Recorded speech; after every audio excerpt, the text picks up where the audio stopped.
Sécheresse, canicule, hiver et printemps doux, les pommiers ont beaucoup souffert.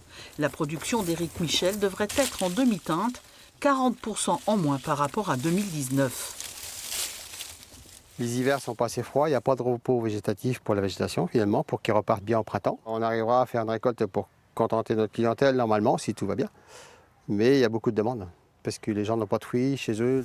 Les arbres ont souffert de la sécheresse, certains ont subi l'invasion de ravageurs. On se retrouve avec un calibre inférieur, puisque les arbres ont été touchés aussi par les pucerons cendrés. Un insecte qui aussi, normalement l'hiver, disparaît en partie par le froid. 600% des pommes d'Éric Michel sont vendues en circuit court. Ce n'est pas le cas d'Hervé Desnoux. Il subit une perte de 50%, mais il dépend des grossistes et de l'exportation.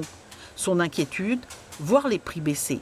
Moi, en vendant 85% de ma production sur le marché national, voire international, je serais obligé de me mettre aux coûts nationaux.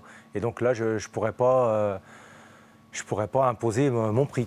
Les cours pourraient évoluer en fonction des variétés, comme l'explique le président de la Fédération nationale des producteurs de fruits par téléphone cet après-midi. Il faut regarder variété par variété. Aujourd'hui, nous savons que la Canada Gris, nous savons que la Péchard, la Reine des Rainettes ont des prix très rémunérateurs, y compris pour des variétés club. Et ça va être plus difficile pour la Gala, parce que la Gala, elle est produite en France et dans le reste du monde. Et donc, le prix est beaucoup plus bataillé. L'inquiétude vient de l'Ukraine et de la Serbie. Ces nouveaux producteurs de pommes envahissent le marché européen et inquiètent les pommiculteurs français.